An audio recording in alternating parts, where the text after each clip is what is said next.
Okay, so the book of Revelation is also known as the book of the apocalypse. So we need to know what an apocalypse is. Um, Kim, can you bring me one of those outlines also up this way? Thank you. Um, so it's the apocalypse, and it is the apocalypse then of John, and it is the last book, thank you, in the New Testament, and it is the only book of apocalypse. I'll say it right one of these days. Apocalypse that's in the New Testament. So, what does apocalypse mean? We need to understand that. In the Greek, it comes from the Greek word, and it means revelation or unveiling. So, this could also be the book of unveiling. It could be the book of, so it's been then traditionally called the book of Revelation. So it could be the book of Revelation or the book of unveiling. So it is the book that is about Christian eschatology. What in the heck is eschatology? Eschatology is the part of theology concerned with death and judgment and the final destiny of the soul and humankind. It is about death, it is about judgment, and the final destination of the soul of humankind. There's outlines in the back. So that's what eschatology is about. So there's a whole course in the seminary that you can take on eschatology. Isn't that exciting? Not so much. And so the book of Revelation comes into this group of books known as eschatology, and then it's a whole theology, and all churches will have a different theology about eschatology. So, you flip a coin, take your pick, put your money down, get what you want. That's the way I say about it. So the early scholarship about Revelation is that it is an apocalyptic message. It's an unveiling of a message. It's a revelation, and it's a warning to Christian communities not to assimilate into the Roman imperial culture. Now, if you don't hear anything else today, hear that. This is a warning to the people that he's writing to not to assimilate into the Roman imperial culture. In interpreting the vivid symbolism through history and literary and cultural lenses. So what we have to look back to is who did he write it to, and then why did he write it? So all of a sudden we have to be able to understand who the people are that he's writing to. They are in this Roman Empire, and Nero has been their emperor. And here's a little tidbit for you. They believe, because this is written after Nero has died, they believe that Nero is coming back after his death. Does it remind you of anybody that you've heard might be coming back? Wow. I'd like for my God to be better than Nero, wouldn't you?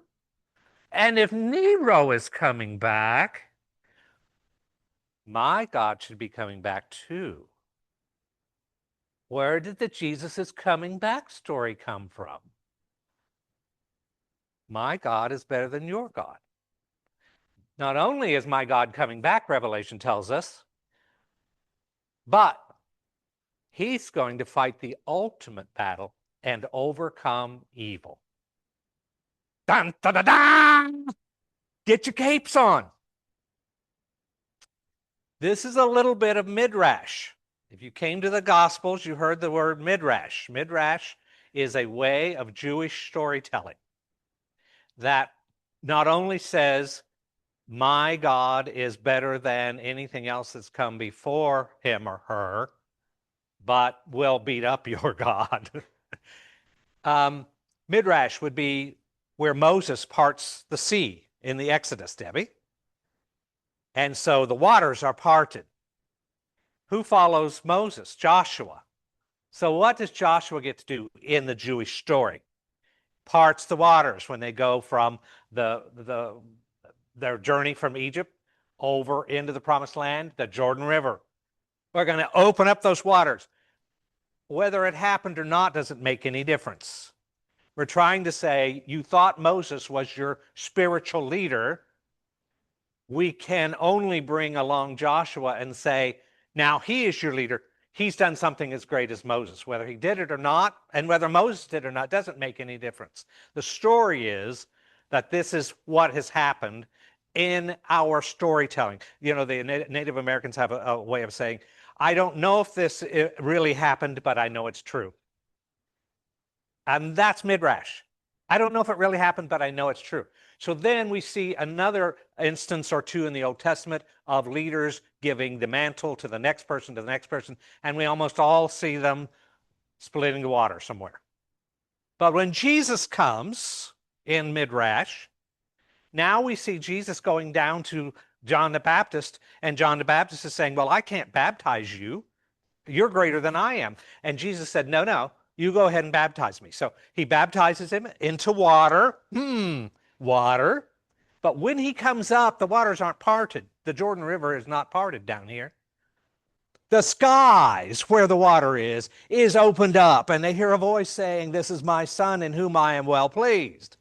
Well, Jesus followed Moses and Joshua and Elisha and Elijah, followed all these other people, but all of a sudden his parting of the waters is greater than this, but similar to. So as we followed Moses, and Moses was our great Jewish leader, now we even have a greater one that's doing the same thing, but something greater. All right, so now we have Nero, and we have Jesus coming back. So we have the same kind of Jewish storytelling, because this man who writes this is a Jewish prophet. So who did actually write this? Well, we'd like to think that the book of John and 1st and 2nd and 3rd John in the New Testament, it would be logical, wouldn't it be, that maybe this was the same John? No, not the same John. Because we believe that the first 3 books of the first books that were written was written by actually a community of a Johannine community that produced this book of John. And so it was probably more than one person, and the book of John was trying to really codify Christianity, not really tell the biography of Jesus. So it differs from the other 3 in that it really is codifying a theology beyond just telling a chronological story about who Jesus was. And then probably, again, the same people wrote the 3 epistles of John, 1st John, 2nd John, 3rd John, which show up before Revelation. But Revelation says he is John, and he is on the island of Patmos. Now, if you flip over to the back of your things, you'll see the map. The first map, which is the darker map and the smaller map, that looks a little like this. You'll see there's Ephesus with a star over here on the right side of the page. Right below it, I put in a little arrow and a little X. Okay, get down there and look at it. That's where Patmos is. Over here on your left, this is all Greece. So Athens is here, and so on and so forth. Going right, these are all the Greek islands, and one of those Greek islands is Patmos. Everybody can see where Patmos is? That's where John is. That's what he's writing. And he's right off of Asia Minor. You see Turkey here, also known as Asia Minor, and Ephesus is in Asia Minor. So it's right off the coast of Ephesus. So he is over here. So you know what? We are going to call him John of Patmos. You know, we're going to call him John of Patmos. He was a Jewish Christian prophet, probably belonging to a group of prophets that was accepted by the churches that he's going to write. He's not a stranger to these churches that he's going to write to. So they know him. So he has some authority. They have probably seen him. He has probably done like Paul did. He's probably been in every one of these churches. And we're going to show you where they are. If you just go to the second map, this is where the churches are, and we'll get to this in just a second, but I want you to see it before we get there.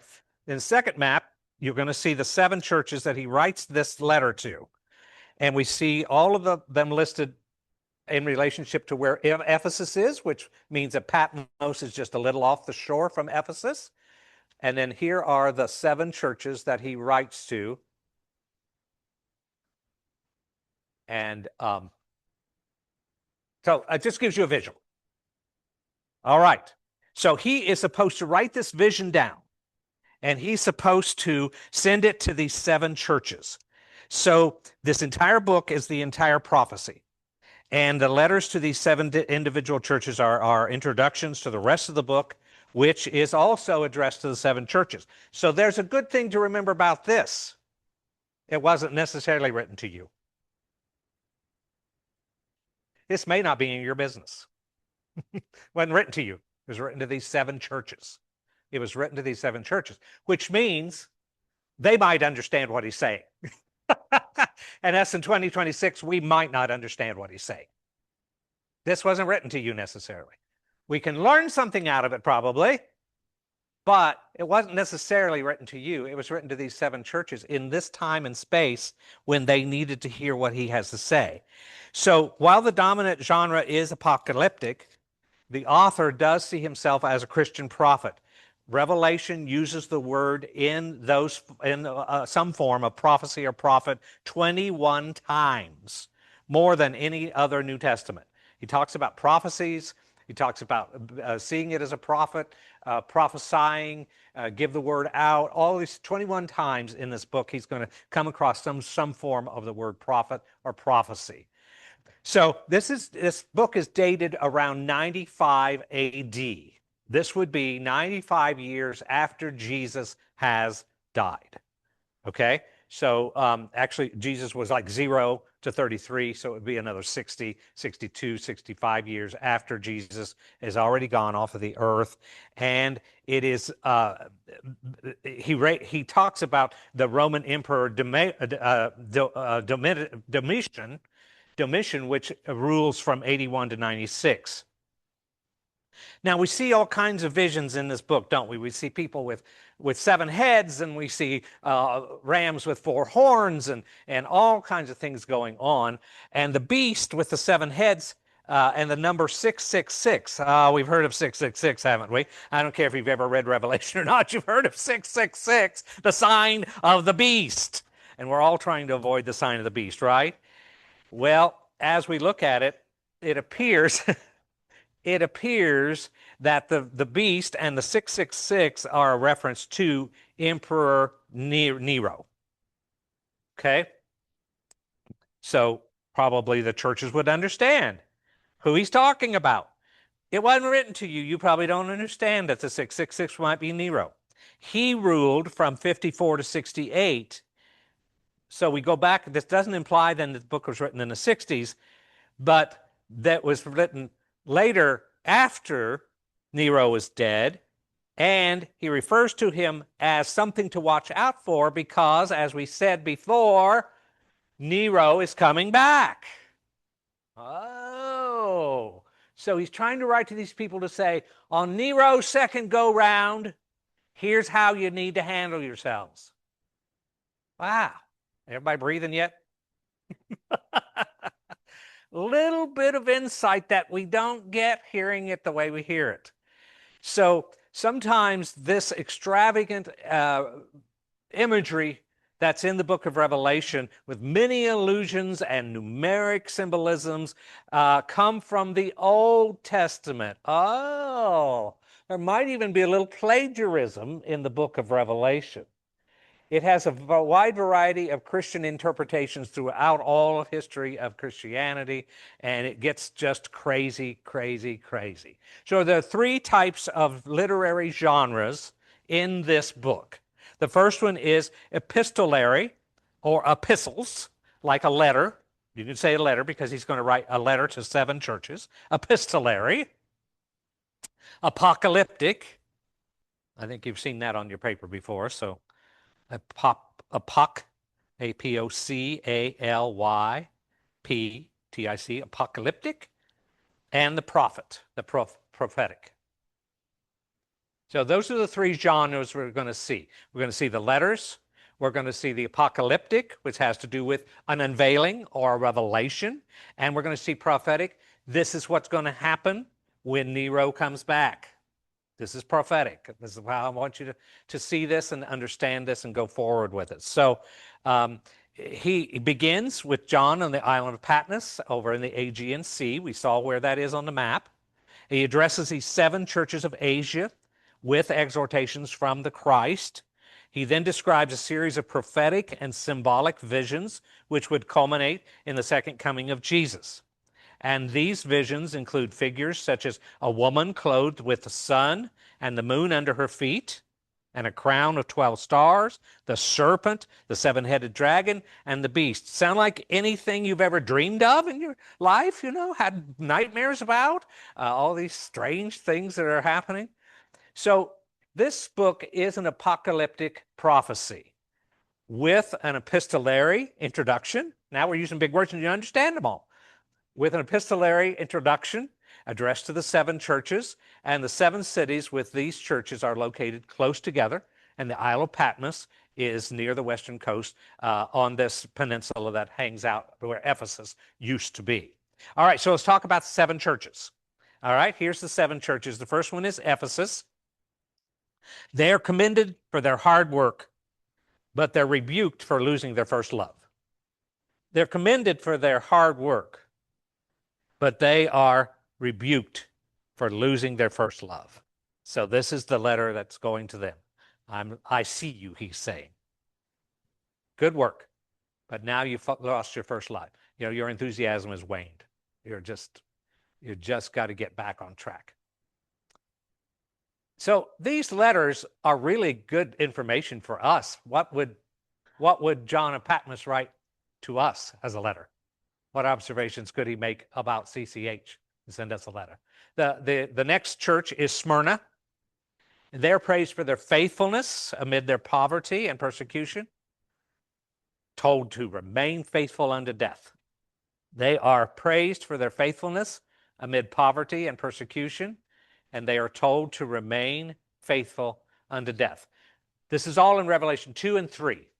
This is where this lands, these letters to the churches, the 7 churches. The next one is Pergamum.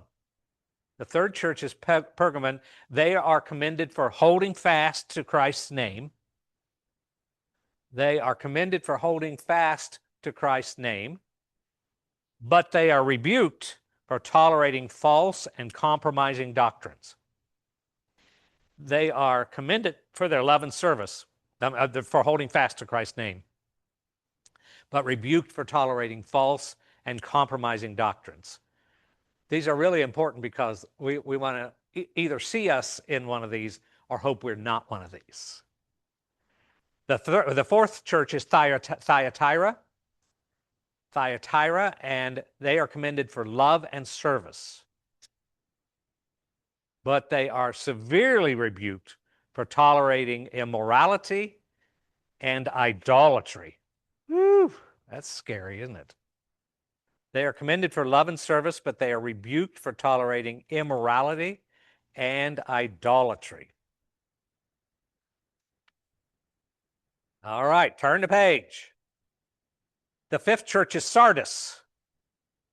They are rebuked for being spiritually dead, although they have a reputation for being alive. Now, I don't know how that works, but they're rebuked for being spiritually dead, despite having a reputation for being alive.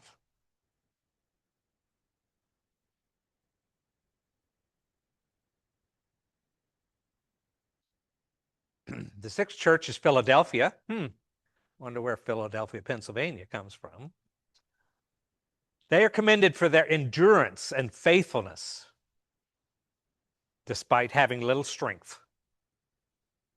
They are commended for their endurance and faithfulness, despite having little strength.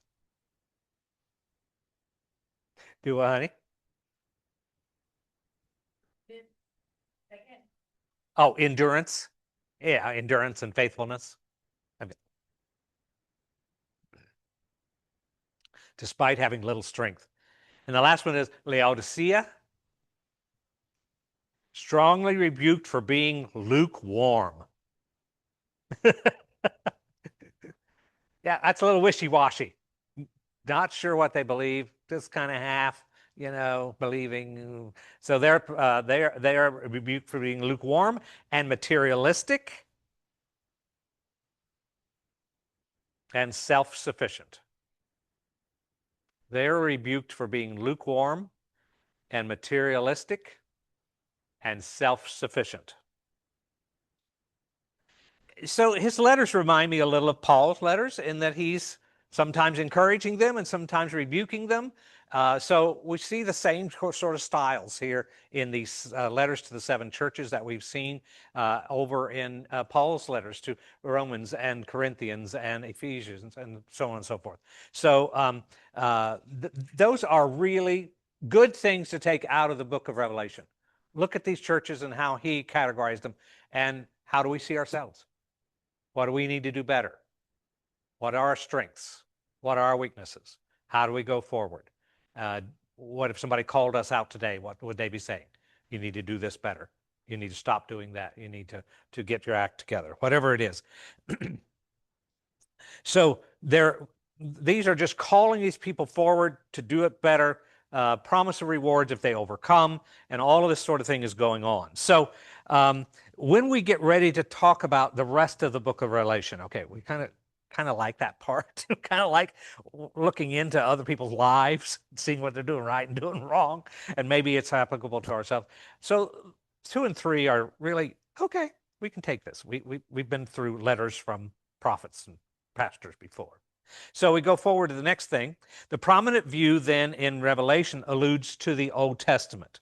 All the rest of this is going to be alluding to the Old Testament, although it's very difficult for scholars to agree on the exact number of allusions or the allusions themselves. So it's kind of all there. It's all kind of a big mix of chili that, we bring in here and we just kind of throw ingredients into constantly.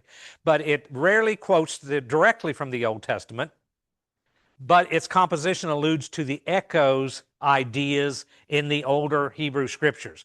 So over the half of the references in the book of Revelation allude or may be stolen from these books in the Old Testament. Daniel. Go back and read Daniel. If you think that Revelation is a hoo-ha, go back and look at Revelation and Ezekiel. Oh my gosh, Ezekiel's got horns and rams and flying things and all kinds of stuff going on. Psalms, the book of Psalms, Isaiah, and Zechariah. These are all books. I have 6, but there's only 5. With Daniel providing the largest proportion to length and Ezekiel standing out as the most influential. So this guy knew his Old Testament. He knew his Hebrew scriptures, and maybe this is all not new like we think it might be.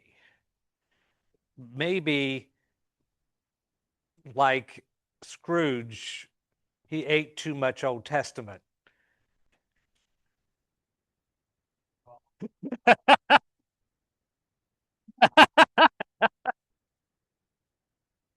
Because it looks familiar. It looks familiar. Yeah. So there might be a little plagiarism, but not word for word. Okay. All right. Are we revealing revelations yet? Getting a little bit of understanding about where this guy is coming from and how maybe it relates to us. They appear as allusions rather than quotes. So we're not able to just go back and say this is exactly what he was talking about, but he's got this here and they've got that there, so this must be similar. It's difficult to know whether the author used the Hebrew or the Greek version of the Hebrew scriptures, but he was often influenced by the Greek, which would be his language that he was speaking at that point in time. So we have a lot of Protestant Reformation people that have a lot of good things to say about Revelation. Some of them have a lot of bad things to say about Revelation. Some of them don't want to talk about Revelation at all. They want it to be gone. They want it to be left out. And in some early canons, which is the listing of the books of the Old and New Testament, Revelation is not there. They didn't deem it as a book worthy to be put into the New Testament. So it's already up for question and up for doubts when our own Christian historians, closer to the whole facts than you and me, are doubting whether or not this was really an inspired book. Maybe it was just somebody putting down their dreams and somebody had too much Old Testament to eat. I don't know.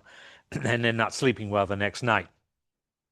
Martin Luther called the Revelation neither apostolic from an apostle or apostle-like, nor prophetic. Martin Luther had that to say about it. Now, in 1950, that was in 1522 and 1530, he revised it a little. I think he got a lot of peer pressure about it. He revised it and thought, well, maybe it's worth something. I don't know if you've heard of the Swiss theologian and reformer Zwingli, but he was labeled it as not a book of the Bible. So he said, no, I don't even do it. So, and I don't know if you have you heard of John Calvin? Calvinism? John Calvin wrote a commentary on every book in the New Testament but Revelation. It tells you something. Either he doesn't believe it should be in there or he didn't want to deal with it.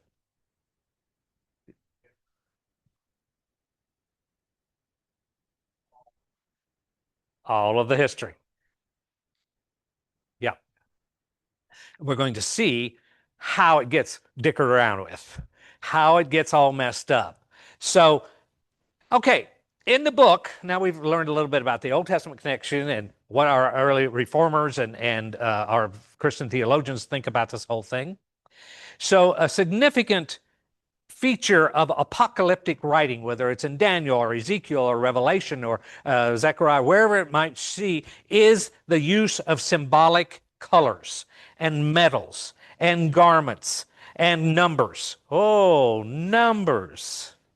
So we have colors and metals and garments and numbers. These are important in apocalyptic unveiling or stuff that's covered, stuff that's hidden, writing. So, you know, we could do a little apocalyptic writing ourselves, and we could write to somebody in another state about things that are going on in our state. And we could use code words, and we could use colors, and we could use, and they might or might not know what we're talking about. But somebody who lived here probably knew what we were talking about. You know? We could have something for the governor today, Hobbs. We could have something for Ducey before her. You know, we could have things about the economy. We could have things about water. We could have all kinds of stuff. And we could write a little coded letter to our friend who's now living in Wisconsin, and they could probably decipher 9 times out of 10 what we're talking about. All right. So that's what's going to happen here. We've got symbols for colors and metals and garments and numbers. All right. So what do these numbers equal? 4 signifies the world. 4 is the world. 6 is imperfection.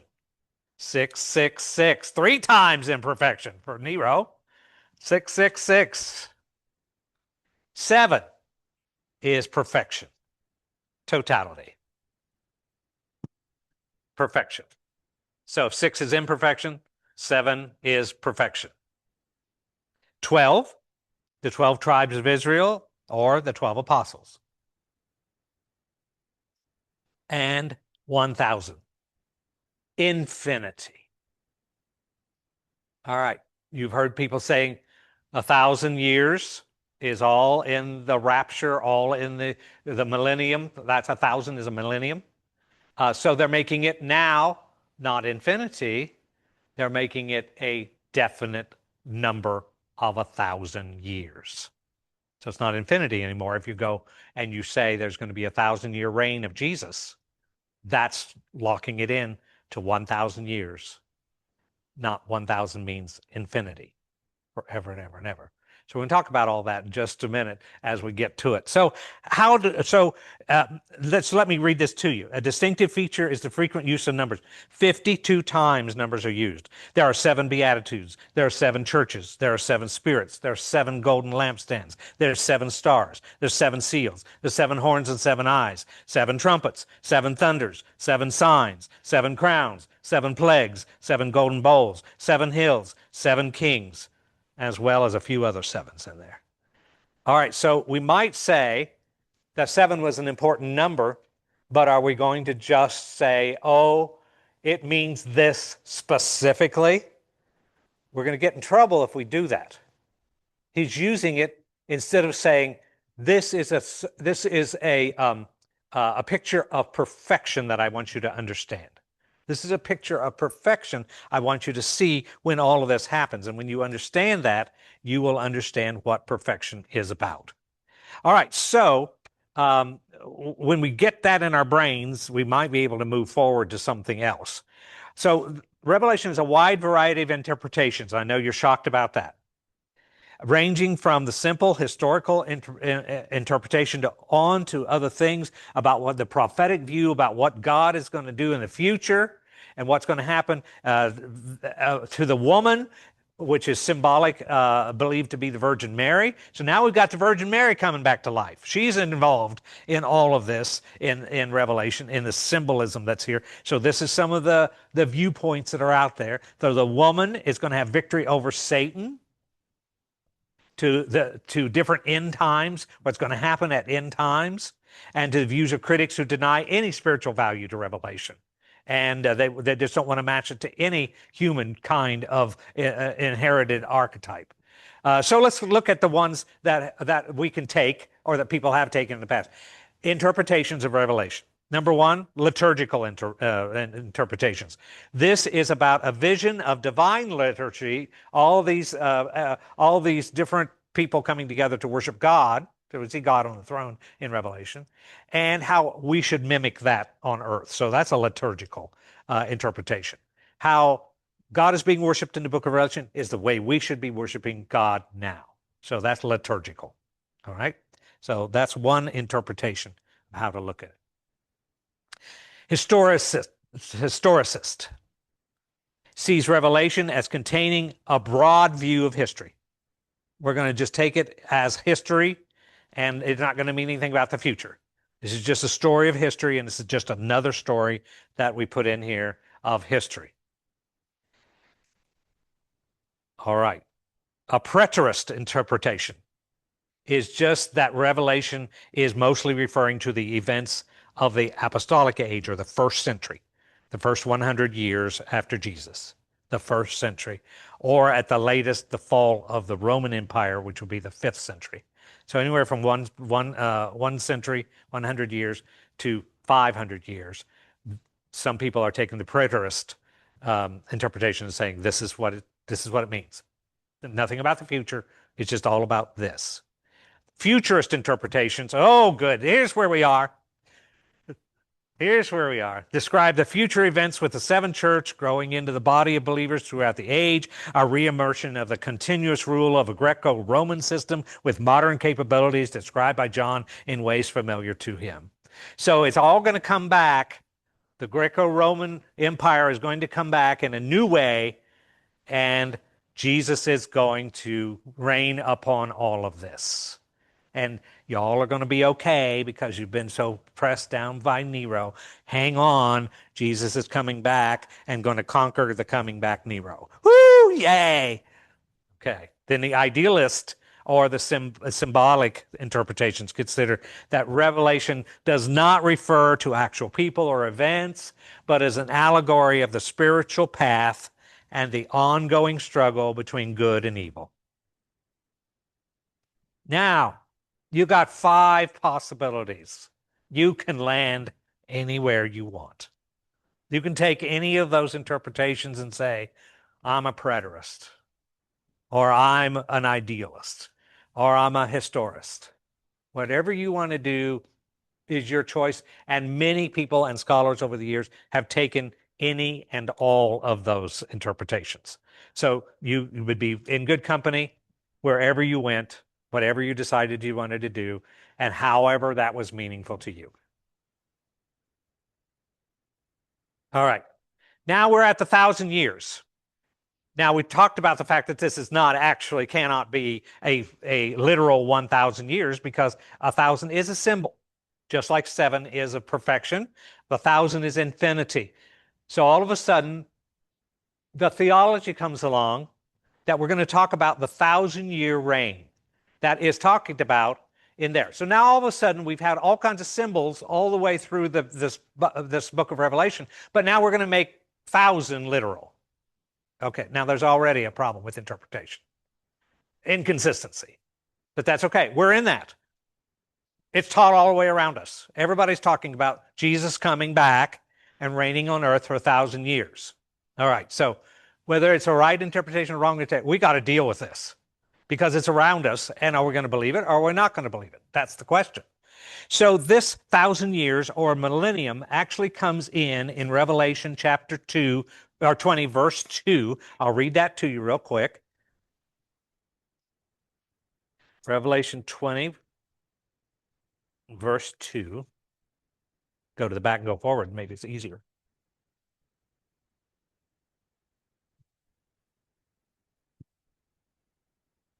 He seized the dragon, that ancient serpent who is the devil or Satan, and bound him for 1,000 years.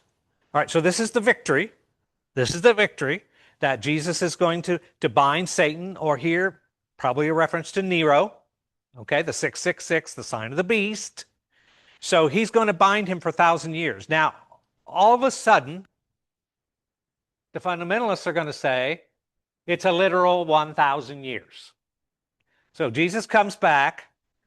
Jesus wraps up Satan, the 666 beast, and puts him under his feet. And there's going to be peace on this earth because no evil is no more for 1,000 years. 1,000 years. Wow. That doesn't even make sense. That ain't even logic. That can't even be visualized. How does Jesus even reign for 1,000 years? Do you ever think about that? What goes on in 1,000 years? All right. I'm sorry. I just have a whole problem with it. And the martyrs, in this whole scenario, the martyrs are resurrected as priests. So all the martyrs who died for the faith, they're going to rise up and be the priests under Jesus. What a nice picture. You know, I can use this to keep the saints in line. You want to be in Jesus' kingdom? Be good to be a martyr. Then you can just reign with Jesus. Wouldn't that be just the greatest thing? I don't know. I don't know.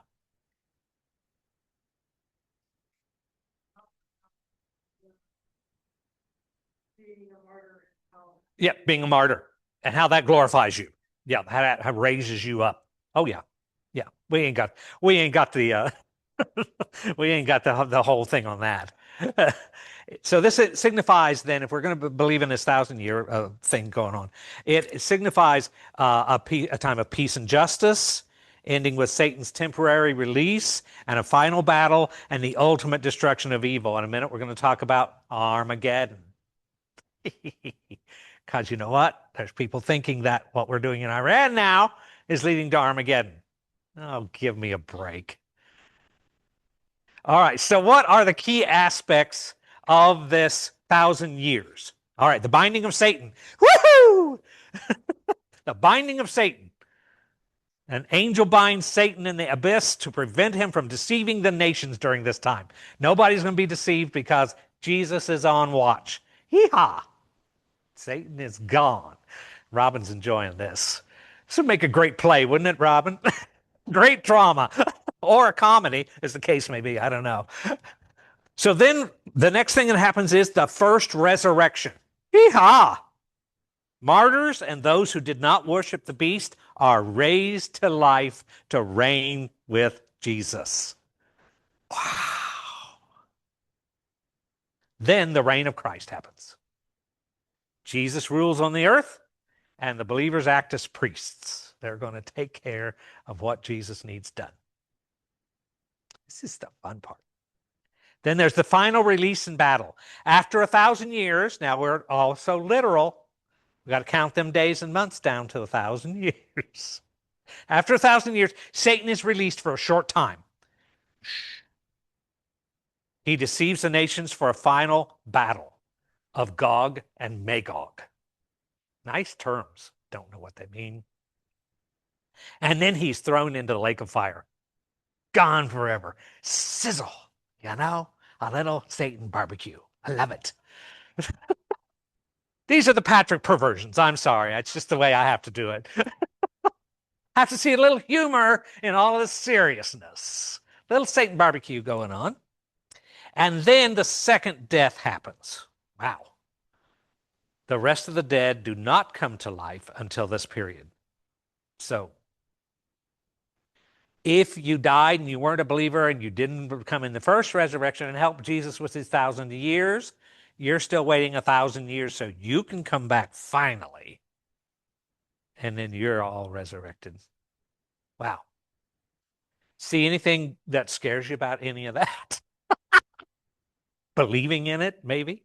All right, so you're going to have to decide, is there a 1,000-year reign for Jesus on the earth or not? Going to have to say what you want to do. So there are significant differences, oh, surprise, surprise, in interpreting this millennial, this 1,000-year reign, the millennial. So there's different ways to believe this 1,000 years is going to happen. Most of the people that you're going to go to are going to hold this pre-millennialism. There is a literal interpretation of the millennium, the 1,000 years, and generally prefers literal interpretations of the entire content of the book. Everything in here is literal. It's not symbolic. It doesn't have any meanings of 7 and 10 and 12. None of these numbers are symbolic. It is absolutely going to be this way. Everything is going to happen just step by step by step. This is premillennialism. And you're going to find this in 85% of America. You're going to find it in 85% of America. This 1,000 years, and we're just waiting for Jesus to come back. And this is the grand movement of nationalism. We're going to usher it in. We're going to make it happen. We're going to rush the day because we know we're going to live for 1,000 years and rule with Jesus. And all of you all are not going to do anything to us because you're still going to be dead for another 1,000 years while we reign. What a power trip. I'll take it. I'll take it. Yes, Alex, I'll take premillennialism for 1,000.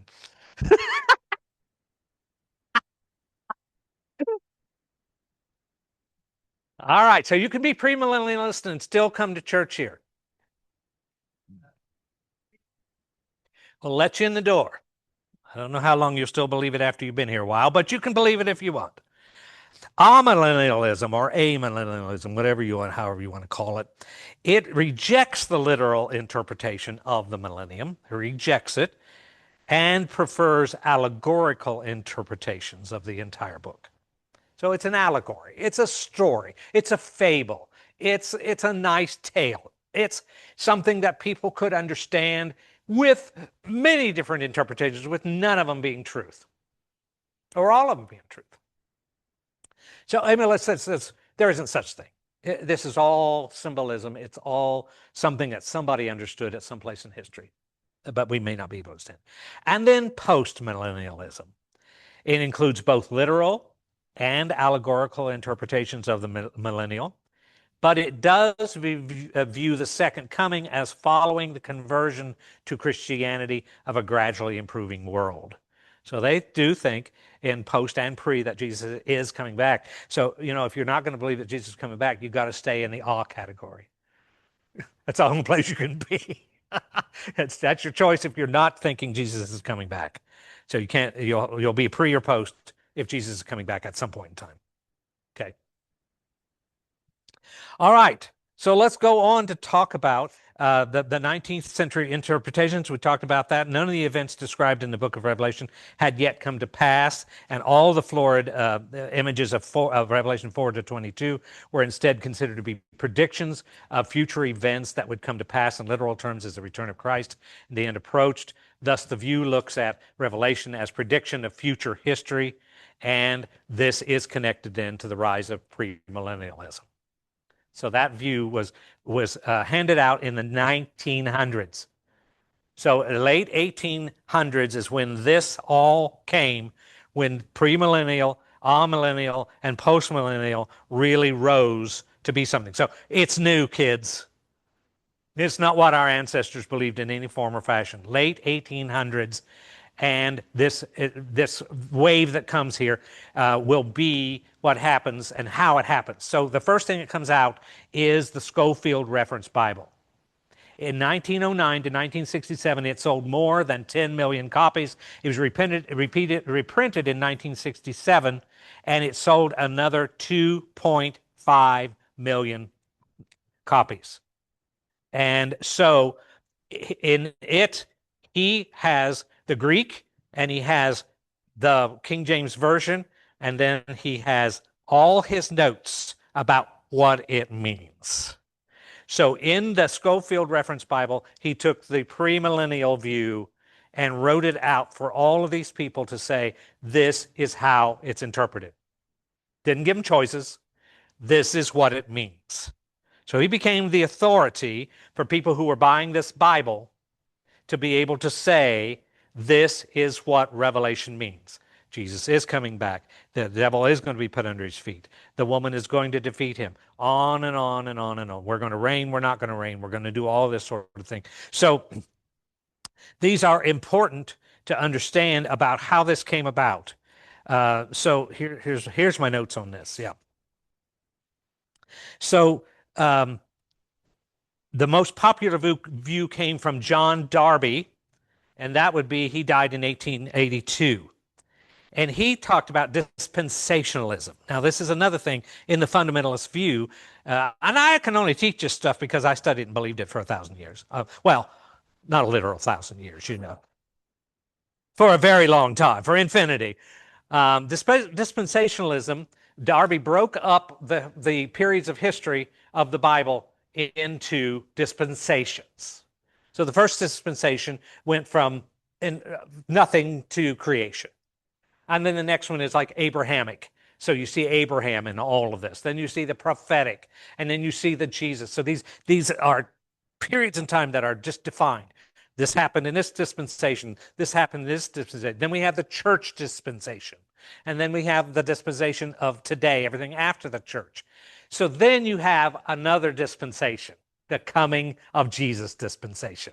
All right, so here's another nail in the coffin for premillennialism that says this is the way we understand it. This is what you need to believe. So Darby began it, and Schofield carried it on.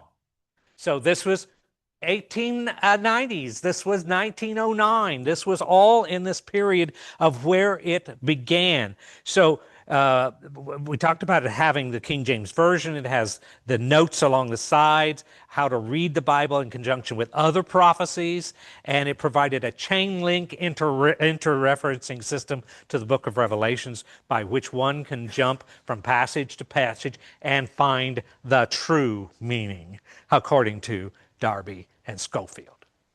The Schofield Bible continued to be popular among the Protestant groups more than any other future history interpretation. This one had the most impact on current literalist interpretations of Revelation. Wow. So it's new. It's not an old thing to believe that this is literal stuff in here. This is something that's new, that we grew up with, that our parents grew up with, that probably their parents grew up with, and just passed it on and passed it on and passed it on because these scholars told us this is what it means.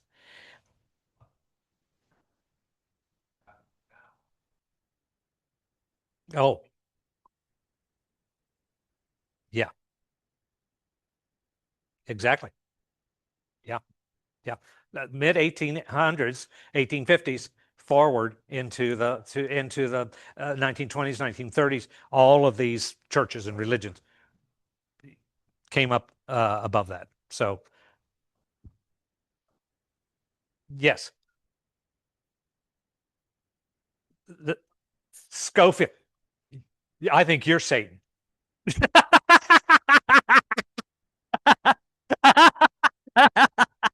You're working for the man. I understand. All right, let's talk about the rapture for a moment. Okay, what do we know about the rapture? Jesus is coming. We're all going to go up into heaven, right? We're going to all be taken away, and we're just waiting for that day when Jesus will take us into heaven. So, where in the heck does this come from? Well, it does not come from Revelation. Shocking. Shocking. Rather, it comes from 1 Thessalonians, from Paul's book, in 1 Thessalonians chapter 4, verses 16 and 17. And it says this: For the Lord himself will come down from heaven long before Revelation. We already have the Lord coming down from heaven. Now we're going to take it figuratively, or we're going to take it literally. Will come down from heaven with a loud command, and with the voice of the archangel, and with the trumpet call of God, and the dead in Christ will rise first. Maybe Revelation borrowed some from Paul's writing. After that, we who are still alive and are left will be caught up together with the Lord in the clouds to meet the Lord in the air, and so we will all be with the Lord forever. And he ends it by saying, encourage each other with these words. So he was trying to also write to oppressed people, to say, it may not always be like this. It could be that we will get a miraculous release from our oppression. So the rapture actually means caught up. So that comes from the First Thessalonians passage. We see allusions to it in 1 Corinthians 15, allusions to it in Matthew chapter 24 and Luke 17. Although I will say to you real quickly here, Luke 24 and Matthew 24 and Luke 17 are passages which look toward the destruction of Jerusalem and not the end times. And it gets very confused when you look at it. Some even divide it in half in Matthew and say the first half is about the destruction of Jerusalem and the last half is about the second coming. Oh, give me a break, please. So he's saying, the destruction of Jerusalem, he said, is going to come quickly. Two people, and in that story, it's interesting that two men are in the same bed. Two men will be sleeping in the same bed, and one will be taken and one will be left.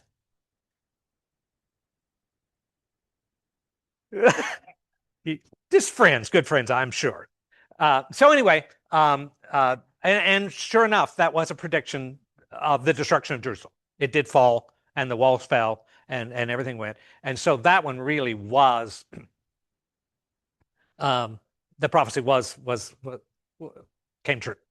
But everybody wants to take it and put it over into the second coming, where, you and your wife are going to be in bed together, and one of you is going to be taken, one of you is going to be left. You're going to rise on up. The other one's going to look over and say, well, where in the hell did she go? So they're wanting to bring it down into the second coming. And it's going to be a twinkling of an eye. It's going to come when we least expect it. Well, that was the destruction of Jerusalem. That's the way it happened. They were going about their regular business. They had no idea that the enemy was coming and just destroyed all of Jerusalem. So that already came true, but you're going to hear it applied to the second coming. You're going to hear it applied over here in the millennium and the second coming and all the things that are going on. So you're becoming wise here today, correct? Becoming very, very wise.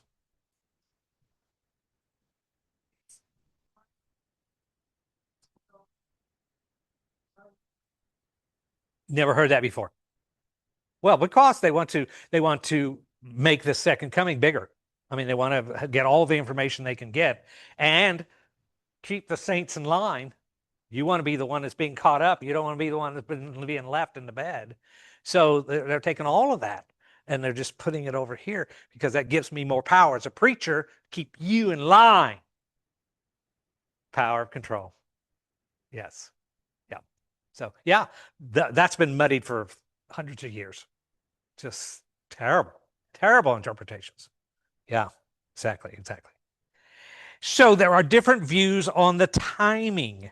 So there's a 7 year period in here of the 1,000 years. Okay, now we got seven coming in somewhere in the thousand. Seven's coming in the thousand.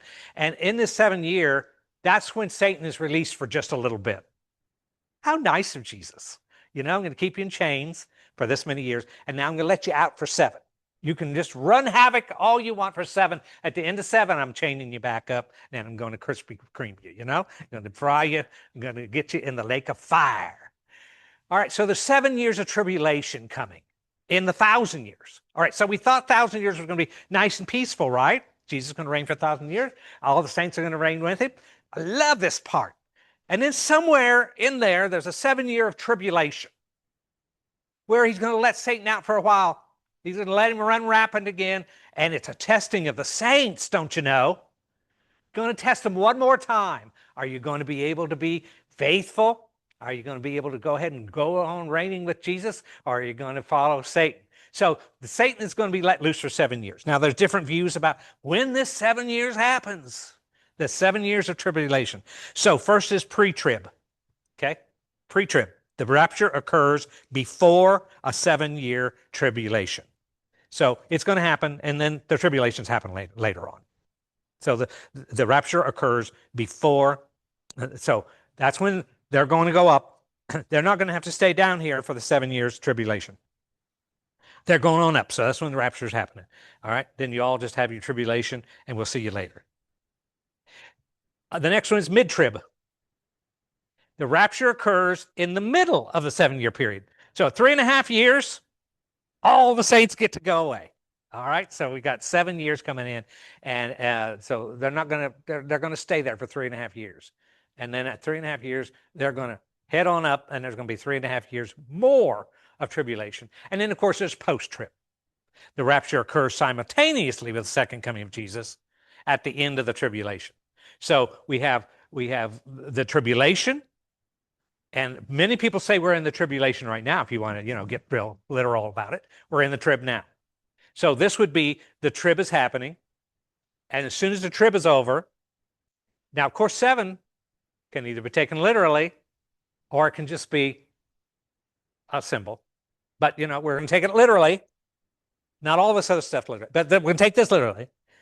So we're going to take this literally, and it's going to be 7 years. And so the rapture occurs at the same time as the coming of Jesus at the end of the tribulation. So we have the tribulation of 7 years, which a lot of people are saying we're in now, and Armageddon's going to happen. Jesus is going to come back. That's when the rapture happens. Okay? So that's post-trib. Tribulation happens. We move on down the line. Everybody doing okay? Woo! A lot of stuff, don't you think? But I think you're hanging in there okay. So how do we think about this? How can we make this useful? The first one is we look at it as a critique of empire. Critique of empire. Or anti-imperial lens, we might say. An anti/imperial lens way of looking at it. So we can look at the book as, rather than predicting a future literal superpower, the book critiques the Roman Empire and, by extension, any oppressive, idolatrous, or violent empire that demands total loyalty and exploits the vulnerable. I like that view. I like that view. I can take it as anti-imperial and understand it that it's a critique of empire. And he's saying this too will be conquered. We will see an end to that crap. Okay? That's a critique of empire. Another way to look at it is nonviolent resistance.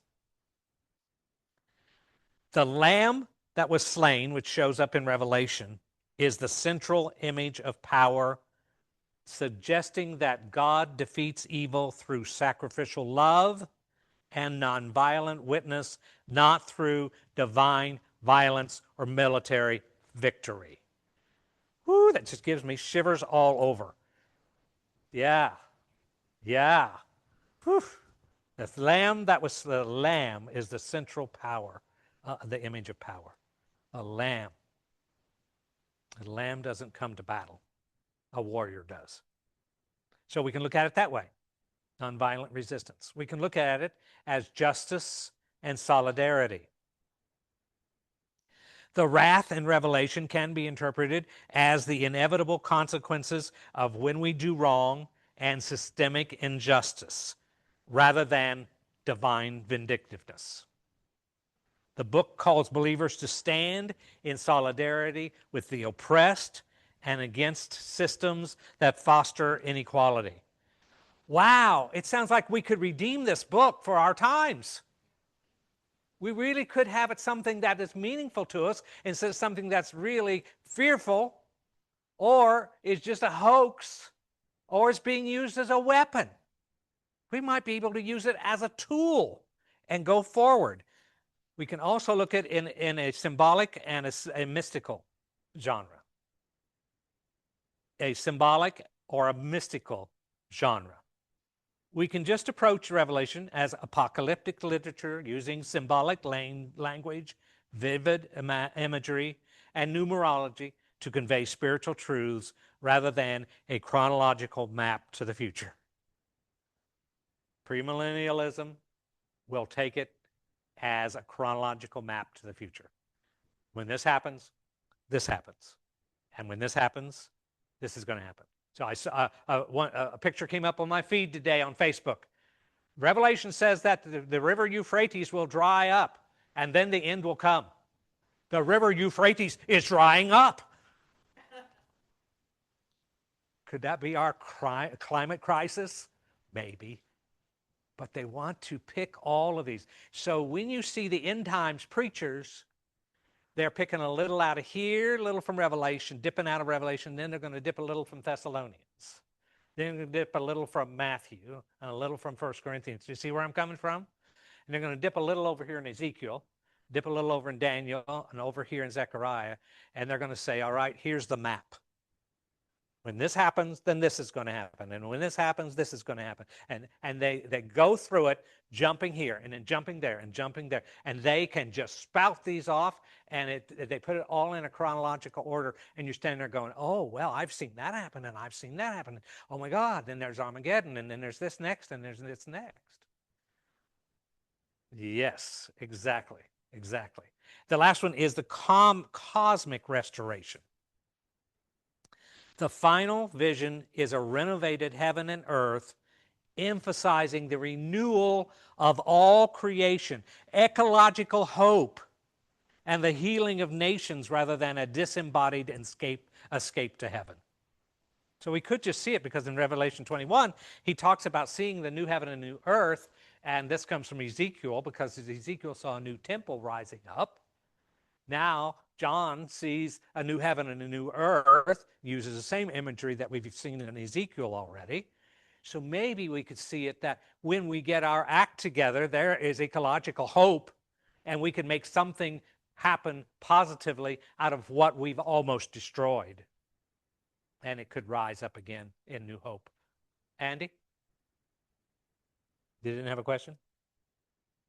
No question? I had a couple things in here about Armageddon, and I'm trying to find how I skipped over them. Let's see if I can find it here. Anyway, Armageddon comes from, here it is. Armageddon, I don't know if I put this in your notes or not. No, we didn't skip over it? Okay, I'll talk about Armageddon for just a moment, because it is in the news. It's the big thing. It'll be this big battle. It is only mentioned once in Revelation chapter 16, verse 16. And it says this.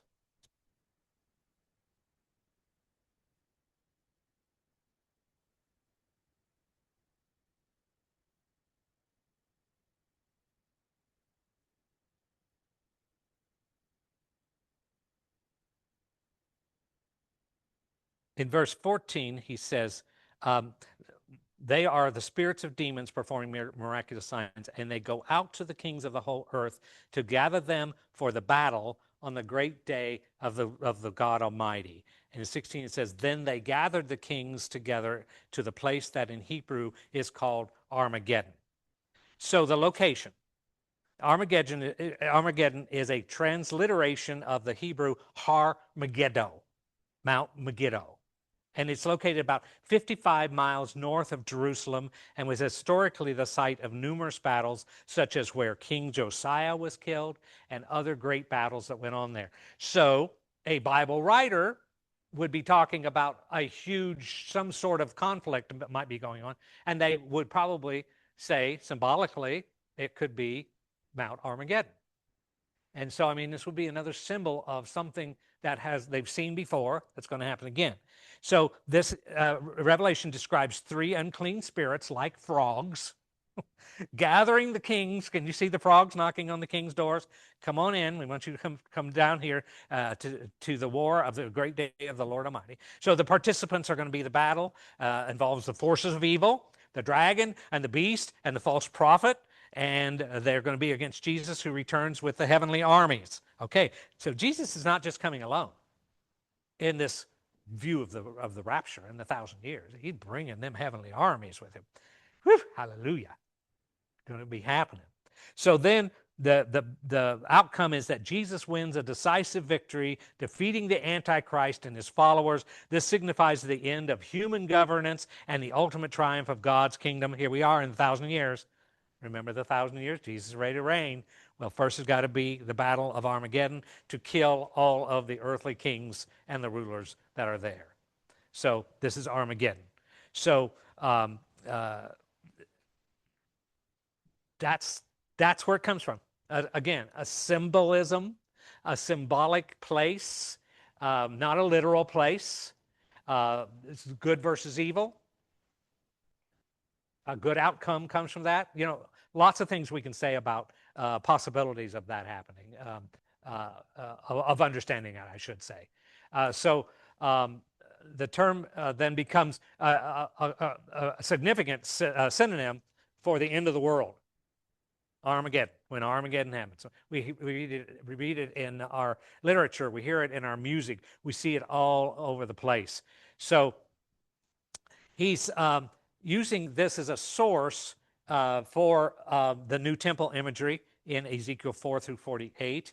But he uses it to describe a new Jerusalem. We talked about that in Revelation chapter 21. I see the new heaven and the new earth. Isn't that interesting that the earth, we believe, is going to be going away, and he saw a new heaven, and he saw a new earth.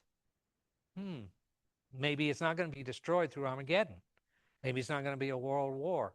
Maybe there's something else happening. So there's a hopeful message in all of that. So Ian Boxall, who is a New Testament scholar, wrote this, that Revelation is no montage of biblical quotations. That's not John's way, but a wealth of allusions and evocations rewoven into something new and creative. In trying to identify this something new, Boxall argues that Ezekiel provides the backbone for Revelation. And the interesting point is that the order of Ezekiel and Revelation are not the same. John, on this theory, then rearranges Ezekiel to suit his own purposes. So, you know, it just shows that. Also, Daniel 7 really has a lot to do with Revelation. So he knew his Hebrew scriptures really well. And whether it was a true dream or whether it was a reconcoction of a new ingredients into an old recipe, you're going to have to decide. Andy? Oh, nothing? So, questions, comments? Well, I've opened a can of worms for sure.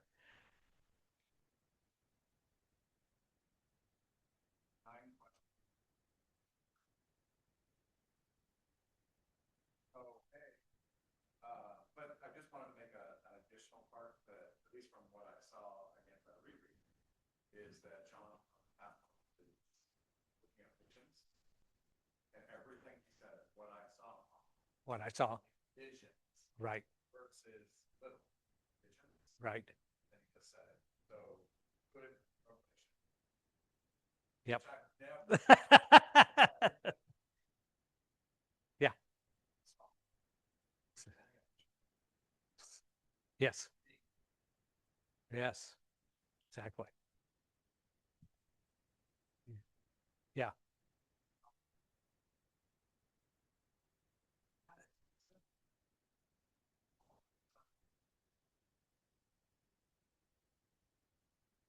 Right. Specific. Yep. Yeah. So symbolism. Yeah. From symbolism, we've gone to very specific. Yeah. All right. Bruce.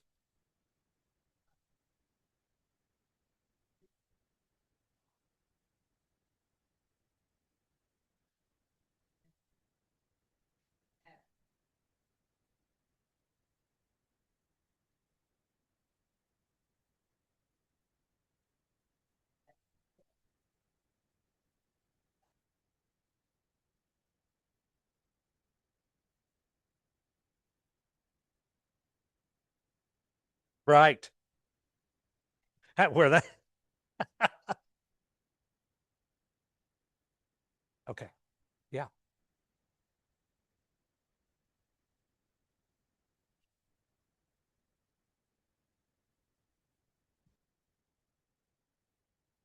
Exactly.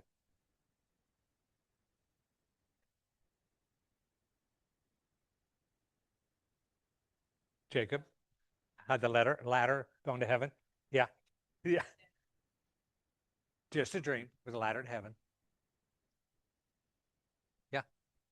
Good. Yeah. Good. Okay. Good.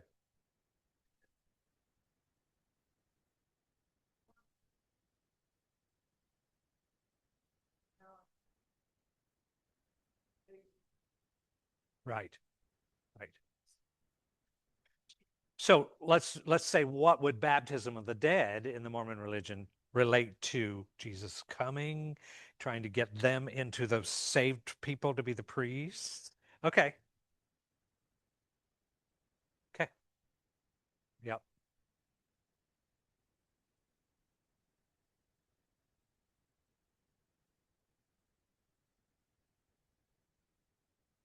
Right.